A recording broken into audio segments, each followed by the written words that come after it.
राधा राधा राधा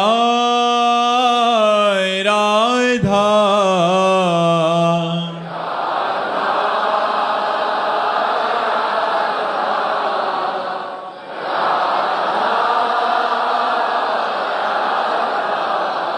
हाय राधा राधा राधा राधा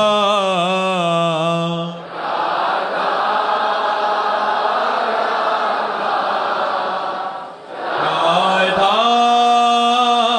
राधा श्री राधा वल्लभ लाल की समस्त संत हरि भक्तन की श्री वृंदावन धाम की सतगुरुदेव भगवान की। पलक झंबर जी फरीदाबाद से।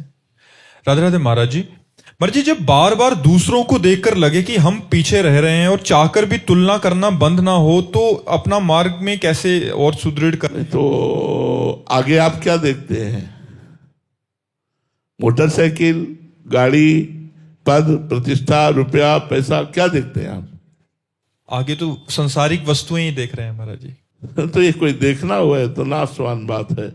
देखना तो ये है कि आगे हमसे निकला जा रहा अध्यात्म में, भजन में, तब तो बात हो नहीं है। तो सब बेकार की चीजें हैं। अभी मर जाओगे तो तुम्हारे साथ क्या जाएगा? तुम्हारी गाड़ी, तुम्हारा रुपया, बैंक बैलेंस, मित्र, पति, पुत्र, परिवार सब यहीं रह जाएगा। ये देखना कोई अच्छा देखना नहीं है और इसकी पूर्ति तो कभी हो ही नहीं सकती। आगे वाले को देखना, सामने वाले को देख करके जीना, ये तो जलन का जीवन है। एक लड़के ने अपने पिताजी से कहा, बड़े धनी मानी थे, स्कूल पैदल जाता था। तो एक दिन देखा एक लड़का साइकिल से निकला। ये तो बढ़िया यार, पैदल से तो बहुत अच्छी चीज है। सामने वाले को साइकिल में जाते देखा। उसने कहा, पिताजी हमको एक साइकिल ले दो। चलो बेटा है, ले दिया। अब कुछ दिन साइकिल से चला तो बगल से एक स्कूटी से निकल गया। यार इसमें तो पैर भी नहीं चला ले, केवल हाथ का ही सहारा दे रहा है। बोले पापा कल से स्कूल हम नहीं जाएंगे। बोले क्यों? बोले मुझे स्कूटी चाहिए, मोटरसाइकिल चाहिए। धनी मानी थे, मोटरसाइकिल दे दी। कुछ दिन मोटरसाइकिल से चले तो पानी गिर रहा था, हवा चल रही थी, भींज रहा था। देखा कि कार में शीशा बंद, आराम से बैठा आदमी बगल से निकल गया। यार क्या चीज है, मकान में जैसे बैठे। घर गया, मोटरसाइकिल खड़ी कर दी, पिताजी से कहा, पिताजी जब कार खरीदोगे तो स्कूल जाएंगे। वो धनी मानी थे, उन्होंने कार खरीदी। एक दिन बहुत जाम लगा हुआ था। जाम में देखा कि निकलने का कोई चांस नहीं है और ऊपर से देखा हेलीकॉप्टर सर से निकल गया। उसने कहा, यार ये तो बहुत ऊंची चीज है। गए, बोले पिताजी कार खड़ी है, कल से हम जब हेलीकॉप्टर लोगे तब स्कूल जाएंगे। तो थप्पड़ मारा, कालाम कटा के घर बैठ, तेरे लिए हेलीकॉप्टर ले। हमारी कुछ दशा ऐसी ही है। हम आगे सामने वाले को देखते जाए तो कहां तक देखते जाए? एक से एक बढ़कर मिलता जाएगा और मुझे कभी शांति नहीं होगी। इसलिए जब आवे संतोष धन, सब धन धूरि समान। संतोष धारण करो और नाम जप करो। भगवान ने बहुत अच्छा किया है, आपको स्वस्थ बनाया। आप देख सकते हैं, आप बोल सकते हैं। जरा उन प्राणियों को देखो जो देख ही नहीं सकते, जो बोल ही नहीं सकते, जो सुन ही नहीं सकते। भगवान ने आपको तो सुनने योग्य बनाया, देखने योग्य बनाया, बोलने। कभी उनको धन्यवाद दीजिए हर कि भगवान आप बड़े कृपालु, हम पर बड़ी कृपा है। आपको भोजन मिलता है। कितने ऐसे लोग हैं पेट भरने के लिए परेशान है, आप चैन से सोते हो। देखो कितने लोग हैं फुटपाथ में, मच्छर में ऐसे ही पड़े सो रहे हैं। आपके ऊपर कितनी कृपा है। थोड़ा नीचे देखिए, ऊपर देखेंगे तो आसमान है, बहुत गहराई है। आप भागते जाइए, कभी पार नहीं पाओगे।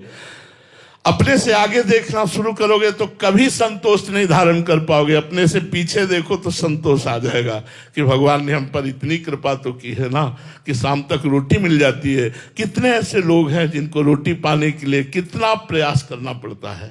महाराज जी संसार में तो महाराज जी कहते हैं कि बड़ा लक्ष्य बनाना पड़ता है, तो फिर बड़ों को देखो। हाँ, तो सबसे बड़ा लक्ष्य बनाओ, भगवान को पकड़ो। हम भी तो कहते हैं सबसे बड़ा लक्ष्य बनाओ, भगवान को पकड़ो। भगवान तुम्हें लोक परलोक की सारी सुख सुविधा दे देंगे, और जब भगवान देंगे तो फिर बहुत बड़ी बात होती है। भगवान की तरफ से जब जीव को पुरस्कार मिलता है तो बड़ा मंगलमय होता है। इसीलिए हम प्रार्थना करते हैं सबसे, इस लोक और परलोक में आनंद प्राप्त करने के लिए कलयुग में केवल नाम की साधना ही सर्वश्रेष्ठ है, जो भगवत प्राप्ति कराने में सहज है। ना इसमें ध्यान परिपक्व हो सकता है, ना इसमें यज्ञ परिपक्व हो सकती है, ना इसमें पूजा परिपक्व हो सकती है। कृतयुगे ध्यायते विष्णुम, त्रेतायाम यजते मखई, द्वापरे परिचर्यायाम कलौ तद्धरि कीर्तनाते, भगवान व्यास देव जी ने कहा है। हरे नाम हरे नाम केवलम कलौ नास्तेव नास्तेव नास्तेव गति अन्यथा। इसलिए खूब नाम जप करो और मंगल में भगवान की शरण में रहो। शशांक पांडे जी प्रयागराज से, राधे राधे महाराज जी। महाराज जी, निर्मल मन जन सो मोहि पावा, मोहि कपट छल छिद्र न भावा। महाराज जी, हम कैसे जाने कि हमारा मन इतना निर्मल हो गया है कि प्रभु के चरणारविंद में रति होने लगी है और भगवान के आश्रित हो रहा है? जब पेट भरता है तो किसी दूसरे को साक्षी बनाने की जरूरत नहीं होती कि भैया तुम पास में बैठो, जब हमारा पेट भरे तो हमें बता देना कि हम छक गए हैं। खुद अनुभव होने लगता है। जब हमारा निर्मल मन होता है तो अन्य मलिन चाहे मिटने लगती हैं, भगवान का स्मरण सतत इकतार होने लगता है। तदर्पिता अखिलाचारिता तद स्मरणेन परम व्याकुलतेति। समस्त आचरण भगवान को समर्पित, और जरा सा भी भगवत विस्मरण होने पर मन व्याकुल हो जाता है, व्यथित हो जाता है, तो समझे कि हमारा मन पवित्र हो रहा है। जब तक मलिन वासनाएं हैं, जब तक शरीर और इंद्रियों से भोग भोगने वाले इन क्रियाओं में सुख का अनुभव हो रहा है, तब तक मन मलिन है। जब इन भोगों से विरति हो जाए, भोगों से अरुचि हो जाए, नाम जप में प्रीति हो जाए, संतों के पावन चरित्र, संतों के पावन संग में प्रीति हो जाए, तो समझना चाहिए हमारा मन निर्मल हो रहा है। और वो स्वयं को अनुभव में आता है कि अब मन निर्मल हो रहा है, अब हमारी कामनाएं शांत हो रही, अब हमारा भजन निरंतर चल रहा है, अब हमें भगवान और भगवान के भक्त प्यारे लगने लगे। ये स्वयं में अनुभव होने लगता है। भावना जी अंबाला से, राधे राधे महाराज जी। महाराज जी, एक बार एक एकांतिक वार्तालाप में आपने बोला था कि अगर आप अपने शिष्यों को समाज में भेजते हैं तो वो उनको आग में झोंकने के समान होगा, परंतु महाराज जी हम जैसे अधम जीव तो आग में ही रह रहे हैं, तो महाराज जी ऐसे नहीं, आग में फिर आपको बताया कि बुखार एक ही तरह का नहीं होता है, मलेरिया डेंगू कई तरह का, लेकिन लिखा जाएगा बुखार ही, तो उसके टेबलेट भी अलग अलग होते हैं। हम उन शिष्यों को कहते हैं जिनको वैराग्य मार्ग में चलाया है, जिनको आजीवन ब्रह्मचर्य की शिक्षा, आजीवन परिग्रह रहित रहना, निरंतर भगवत चिंतन परायण रहना, किसी से किसी भी तरह का संग न होना, हम इनको किसी भी स्वार्थ की पूर्ति के लिए संसार में नहीं भेज सकते। नहीं, तुम एकांत कुंज का सेवन करो, या जो हमारे साधु समागम में नाम वाणी कीर्तन पाठ हो रहा उसमें बैठो, बस अपने कमरे में एकांत रहो, क्योंकि तुम्हारा जीवन एक अलग जीवन है, समाज का मंगल करने वाला जीवन है। अब गृहस्थ लाखों लोग जुड़े हुए हैं, उनके लिए अलग मार्ग है। ऐसा नहीं कि उनको इसी पद्धति से चलना पड़ेगा, उनके लिए पद्धति अलग है, इनके लिए पद्धति अलग है। तो आप जहां रह रही हैं, क्या वहां नाम जप नहीं कर सकती, वाणी पाठ नहीं कर सकती, ठाकुर सेवा नहीं कर सकती, अपने गुरुजनों की सेवा नहीं कर सकती? अगर कर सकती हैं तो जो इनको एकांत में प्राप्त होगा वो तुम्हें घर में प्राप्त होगा, परेशानी क्या है? एक हम महाभारत का दृष्टांत सुनाते हैं। एक कश्यप नाम के ऋषि एक वृक्ष के नीचे तपस्या कर रहे थे, तो एक बगुली ने ऊपर से वीट कर दिया, तो उनके माथे पे गिरा के, तो गुस्सा होके ऐसे देखा तो बगुली गिरी और भस्म हो गई।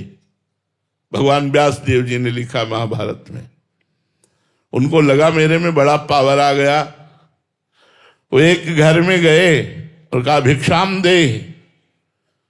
तो एक नौवधू निकली, प्रणाम किया और कहा महाराज कुछ क्षण रुको, मैं तुरंत भिक्षा लेके आती हूं। वो भिक्षा के लिए घर में गई तो दूसरे दरवाजे से उसका पति आ गया। घर में किसी किसी में 2 दरवाजे होते हैं। उसने तुरंत पति का आदर किया, उनको ले जाकर आसन पर बैठाला, उनसे मृदु वचन बोले, जल पिलाया। जब वो स्वस्थ होकर बैठ गए तो पतिव्रता थी, उसने कहा भगवान आपके घर के दरवाजे में भिक्षुक खड़ा है, क्या उसको भिक्षा दे दें? उनका अवश्य अवश्य, पहले जाओ उनको भिक्षा दो। तो इतने में कुछ विलंब हो गया, वो गए तो आए, इतना लेट कैसे हो गई? तो महाराज मेरे पति देव आए हुए थे।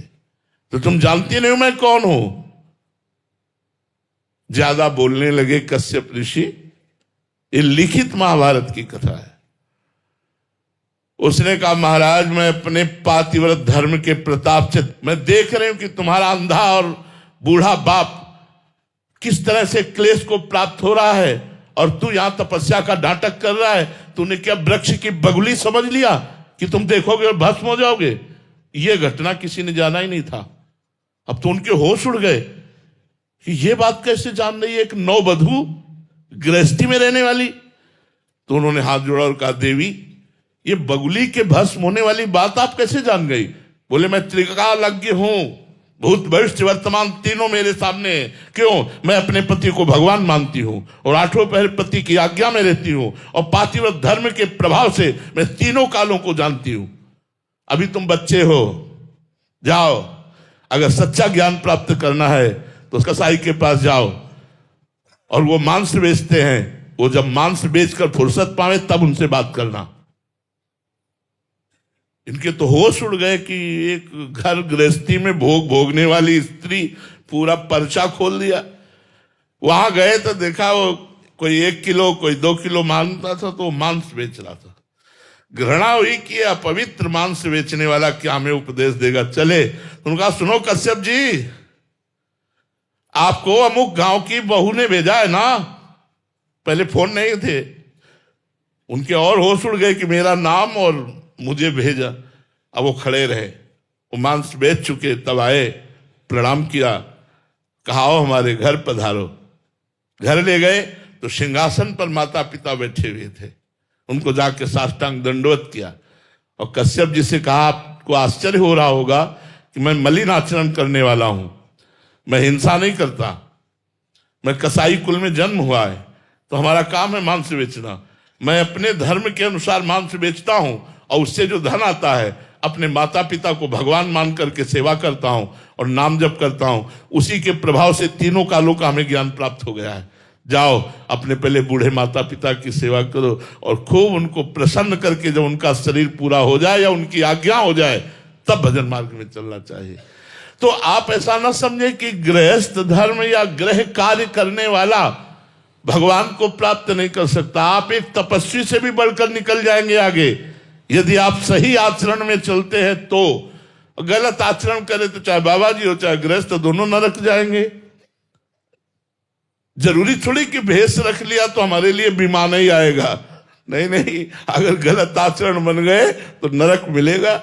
हरई शिष्य धन शोकन हरई सो गुरु गोर नरक मा परई। गुरु जी को भी नरक जाना पड़ेगा, ये सिद्धांत है। इसलिए ये कोई गृहस्थ न सोचे कि मैं गृहस्थ होकर भगवत प्राप्ति नहीं कर सकता। बहुत अच्छे से प्राप्ति कर सकते हो, वह धर्म से चलो। हमारे 2 मार्ग हैं शास्त्र के द्वारा, एक निवृत्ति मार्ग अर्थात बाबा जी और एक प्रवृत्ति मार्ग अर्थात गृहस्थ। दोनों से भगवत प्राप्ति खूब अच्छे ढंग से हो सकती है यदि हम अपने अपने धर्म के अनुसार चले तो। डॉक्टर राम मेहर सिंह जी गाजियाबाद से। राधा वल्लभ श्री हरिवंश गुरुदेव। महाराज जी करीब 2.5 वर्ष से आप में अटूट आस्था और विश्वास है। महाराज जी मेरी उम्र 71 वर्ष की है। मैंने जीवन में कभी भी शराब, अंडा, मांस, लहसुन आदि का सेवन नहीं किया। महाराज जी मेरी जिज्ञासा है कि आपने कहा था कि अगर युवावस्था में भजन नहीं किया तो बुढ़ापे में भजन नहीं होगा। तो महाराज जी मेरा भला अब कैसे हो? अभ्यास करो, अभ्यास शुरू कर दो। अभी तो इतने बूढ़े नहीं हो कि बुद्धि काम नहीं कर रही, अभी बुद्धि काम कर रही। अभी हो सकता है जबान से नाम जप करना शुरू कर दो। देखो हम इसलिए कहते हैं कि जिसने पूरे जीवन संसार का सेवन किया, कभी सत्संग नहीं किया, शास्त्र स्वाध्याय नहीं किया, नाम जप नहीं किया, वो बुढ़ापे में क्या कर सकता है भगतजन? बुढ़ापे में बैठे वही चिंतन करेगा, बहू ने ऐसा कहा, लड़के ने ऐसा किया, और नाती ऐसा है, और पड़ोसी ऐसा है, वो रिश्तेदार ऐसा है, यही सब बातें बनी रहती है। तो इसलिए अभी चेतना है, अभी बुद्धि काम कर रही है, आप राधा राधा रटिए, आपका मंगल हो जाएगा। अगर नाम जब शुरू हो गया तो पक्का मंगल हो जाएगा। अजामिल ने अपने पुत्र के बहाने से नारायण बुलाया तो उसका मंगल हो गया, और हम जानबूझकर नारायण नारायण जपेंगे तो हमारा मंगल नहीं हो जाएगा, पक्का मंगल हो जाएगा। खुद नाम जपने का अभ्यास कीजिए। राहुल यादव जी, श्री हरिवंश महाराज जी, जैसे महापुरुषों ने कहा है कि अगर जीव की जिज्ञासा हो तो मात्र संत के इशारे से तत्व ज्ञान प्राप्त हो सकता है। महाराज जी, हम जैसे अधम इस इशारे को कैसे समझें? वो इशारा क्या है? भैया, जब तक हृदय पवित्र नहीं होता तब तक ये इशारे विसारे कुछ काम नहीं करते।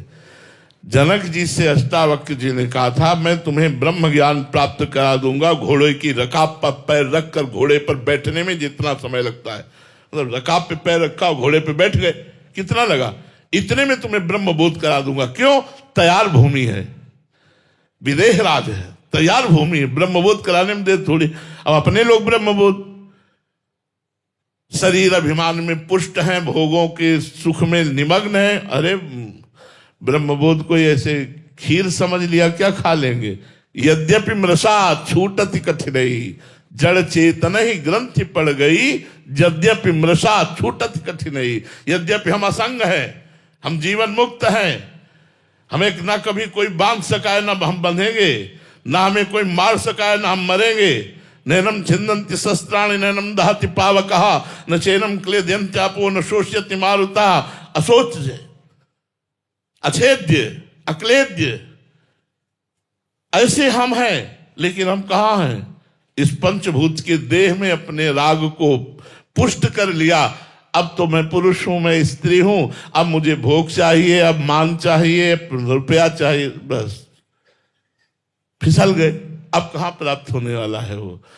अगर कभी भगवान संत समागम भी देते हैं तो हमारे अंदर आता है, संत अगर सिद्ध हो तो हमारी कामना की पूर्ति हो जाए, हम जो चाहते हैं वो पूर्ण हो जाए। लेकिन ये नहीं चाहेंगे कि हमारी चाहतों का नाश करके भगवान का प्रेम प्रदान करें।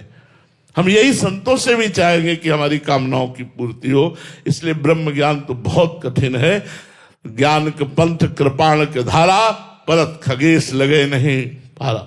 देर नहीं लगती गिरने में, इसलिए नाम जप करो, भगवान की शरण में रहो, वो ज्ञान करा देंगे, वो ब्रह्मबोध भी करा देंगे। आचार्य वेद प्रकाश जी वृंदावन से, श्री हरिवंश महाराज जी, सादर प्रणाम। महाराज जी, ब्रजवासी जन को भागवत में ब्रज जन कहा गया है, वे अपने स्वरूप को कैसे पहचाने महाराज जी? जब तक श्री कृष्ण में अपनापन नहीं होगा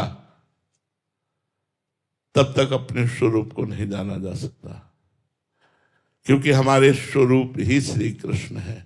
बहुनाम जन्मनावंते ज्ञानवान माम प्रपद्यते, वासुदेवा सर्वमिति सा महात्मा सुदुर्लभा। जो वासुदेव श्री कृष्ण है वही सब रूपों में विराजमान है, वही हमारी आत्मा है, पर हमारा उनसे संबंध होना चाहिए। जैसे सखा का भाव, पुत्र का भाव, हमारा पति भाव, स्वामी भाव, ये भाव होना चाहिए। अगर ब्रजवासी हो तो आपके अंदर एक ठसक होनी चाहिए, श्री कृष्ण हमारे। अब वो क्या, ये आप देखो, आपके श्री कृष्ण मित्र हैं या पुत्र हैं या गुरु हैं या आपके पिता हैं या आपके पति हैं, आपके प्रीतम हैं, आपके स्वामी हैं, क्या संबंध आप रखते हैं, उसी संबंध से आपके स्वरूप का अनुभव हो जाएगा। आपको ये देखना पड़ेगा आपने श्री कृष्ण को क्या माना है, क्या माना है? भगवान मानते हैं। अभी थोड़ी कच्चाई है गुरु।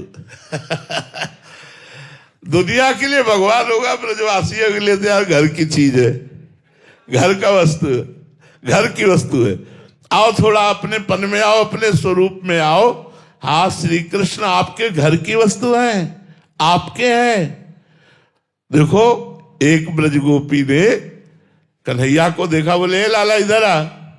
लाला आ गए, खड़ा हो जाए, यहां खड़ा किया, बोले खड़े रहे, और गोबर की एक टिक्की लगाई और एक झबिया गोबर फेंक के आई, फिर दूसरी टिक्की लगाई, 11 झबिया जब फेंक के आई तो पूरे मुंह में टिक्की लगी थी, फिर गिना 1 2 3 4 5 6 7 8 9 10 11, जा लाला। हमको सासू को बतानी है कि 11 झबिया हमने गोबर की फेंकी। ऐसे हैं ब्रजवासियों के ठाकुर। ताई अहीर की छोहरिया छछिया भर छाछ में नाच नचावे। तो ब्रजवासियों को तो एक ठसक होनी चाहिए, मेरा लाला, मेरा मित्र, मेरा यार, मेरा प्यार। भगवान तो बाहरी लोग कहते हैं, हमारे ब्रज में भगवान कह के जयकारा बहुत कम जगह लगता होगा, अगर लगता होगा, नहीं तो राधा वल्लभ लाल की जय, बाके बिहारी लाल की जय, राधा रमण लाल की, ये लाल की जय, लाल की जय। अगर कहता है बाके बिहारी भगवान की जय तो पक्का बाहरी है वो वो पक्का बाहरी है, वो घर का नहीं, वो ब्रजवासी नहीं। तो हमें लगता है ब्रजवासियों को अपने ठाकुर के संबंध को पहचानना चाहिए। भगवान तो है ही, पर वो सबके लिए भगवान है। अपने लिए तो लाला है, अपने तो दोस्त हैं, अपने तो जीवन धन है, अपने तो प्राण धन है जी। आशु जी करनाल से, राधे राधे महाराज जी। महाराज जी मेरा प्रश्न है कि इस जन्म में जाने अनजाने में जो पाप हो गए हैं महाराज जी, उसका कोई प्रायश्चित है? हाँ, नाम संकीर्तनम यस्य सर्व पाप प्रणाशनम। नाम संकीर्तनम, खूब नाम संकीर्तन करो भगवान का, और ये नियम ले लो, अब लो नसानी अब ना नशई हो। आज तक पाप किया, अब पाप नहीं करूंगा, और नाम जब करने लगो, नाम कीर्तन करो, सारे पाप नष्ट हो जाएंगे। नाम संकीर्तनम यस्य सर्व पाप प्रणाशनम, समस्त पापों का नाश हो जाता है, चाहे वो वर्तमान का हो, चाहे वो भूत का हो, या भविष्य में हो जाए, सब पापों का नाश हो जाता है। भगवान का नाम जप करने वाले में कोई पाप नहीं रह जाता। इसलिए नाम को पकड़ो, राधा राधा राधा, कृष्ण कृष्ण कृष्ण, नाम पकड़ो, नाम जपने से सब ठीक हो जाएगा। अनीता शर्मा जी अंबाला से,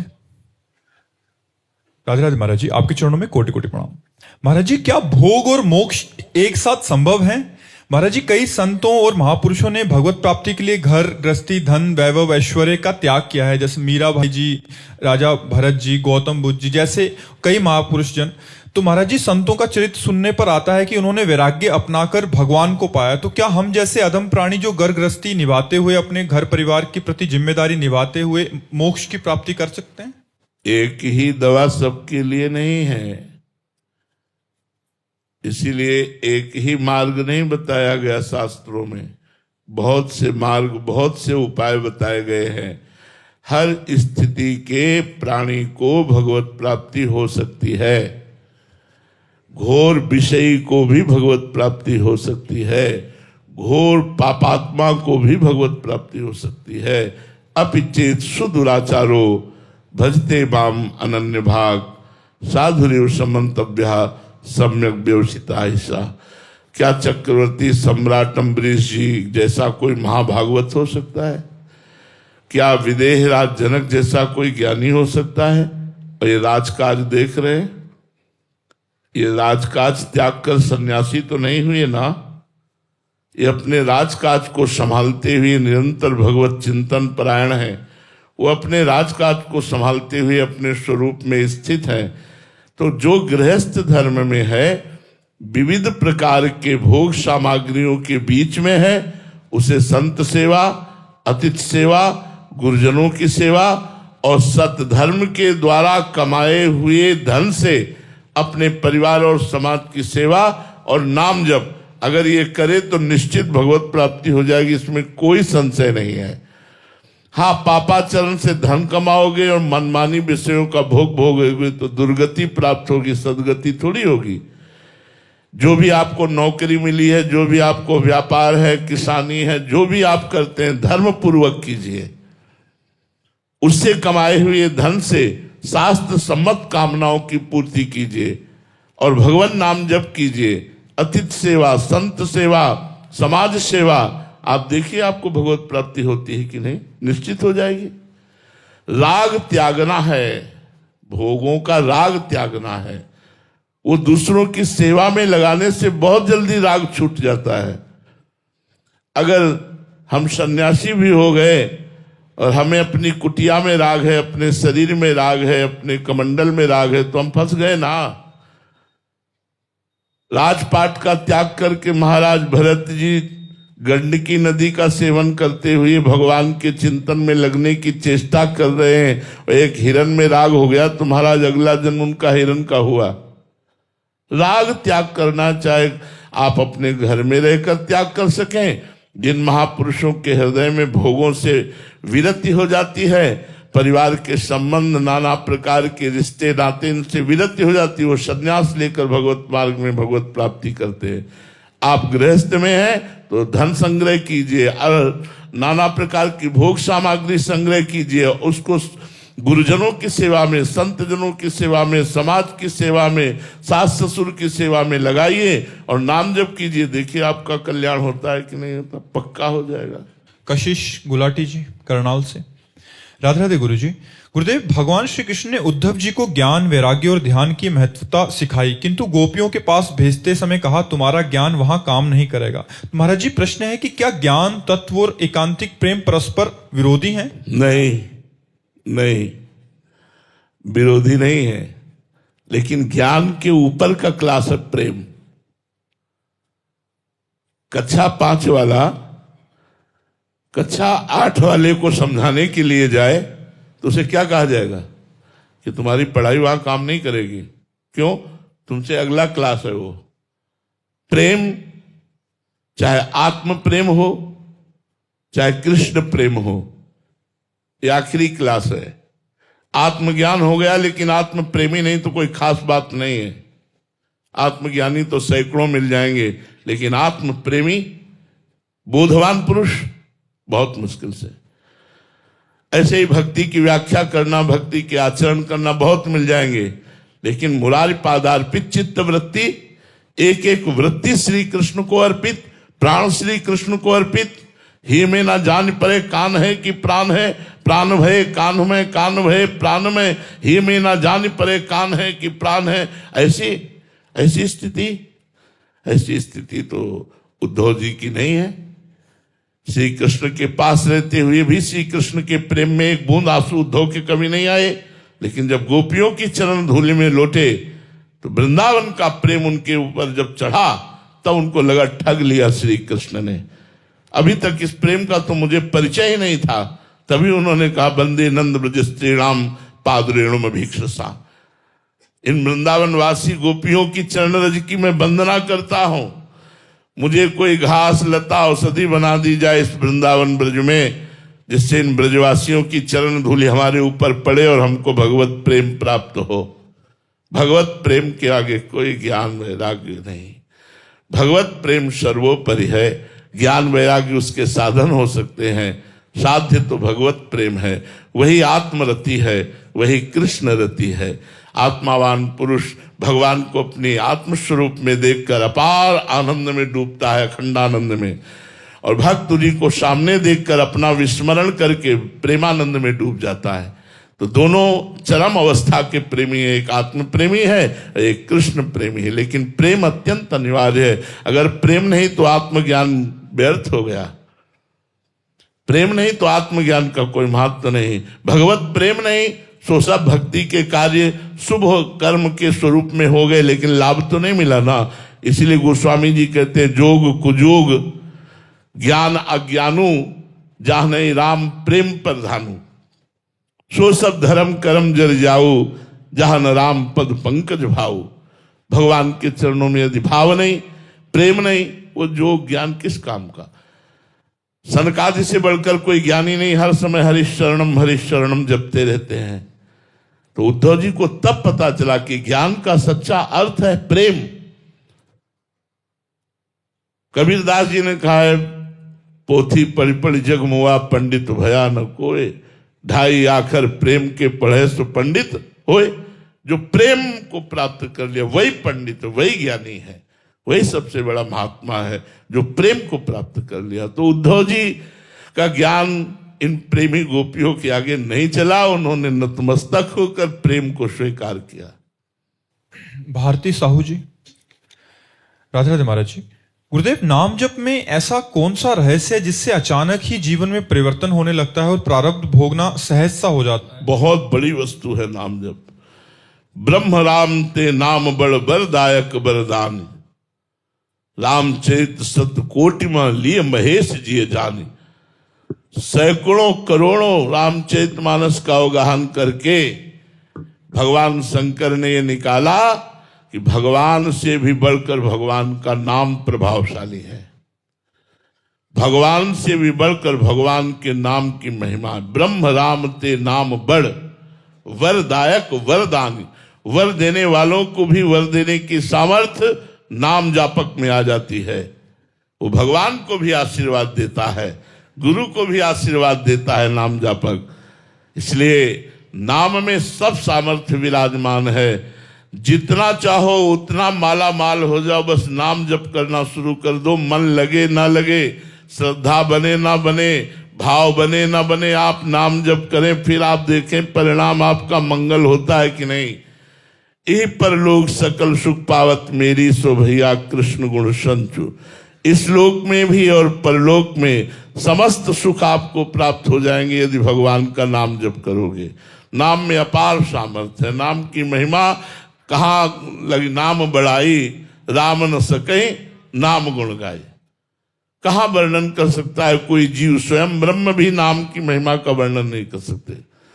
कहाँ लगी? नाम बढ़ाई राम न सके नाम गुण गाई। भगवान स्वयं अपने नाम की महिमा का पूर्ण वर्णन नहीं कर सकते। इसलिए खूब नाम जप करो, तुम्हारा मंगल होगा। श्री राधा वल्लभ लाल की। नागालैंड के गवर्नर हैं राज्यपाल।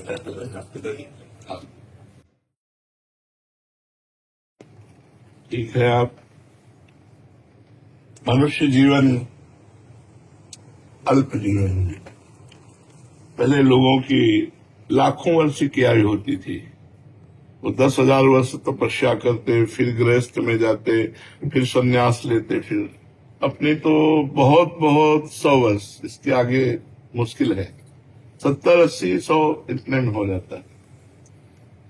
पूर्व जन्म के पुण्यों के प्रताप से, शुभ कर्मों के परिणाम से मानव देह मिला और हमारी भारत सरकार की उत्तम सेवा मिली। अब आगे के लिए हमारा जन्म फिर भारत में हो, फिर हम मनुष्य देह पावें और समाज की सेवा करें, भगवान का आशीष प्राप्त करें। इसलिए नाम जप अत्यंत अनिवार्य है।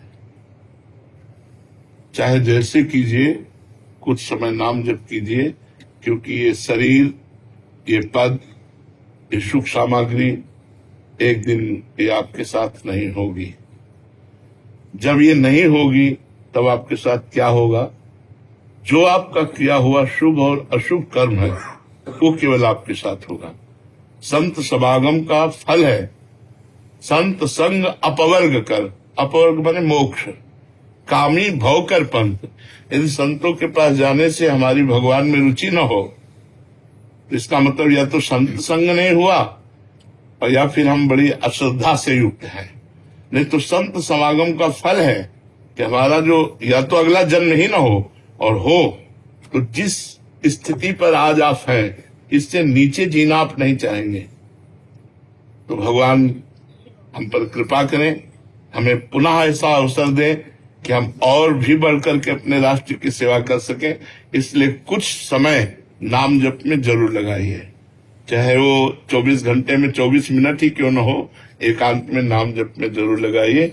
और जहां तक हो सके जो आपको सेवा मिली है उसका पूर्ण ज्ञान आपको है ही है। हमारे समाज की सम्यक सेवा कीजिए। ये सेवा भगवान की ही सेवा है। सब रूपों में भगवान ही है। ये सृष्टि भगवान की है। यदि हम धर्म पूर्वक भगवान की सेवा करें और नाम जप करें तो हमारा अगला जो होगा वो बहुत उन्नतिशील होगा। बस यही प्रार्थना आपसे कर लीजिए।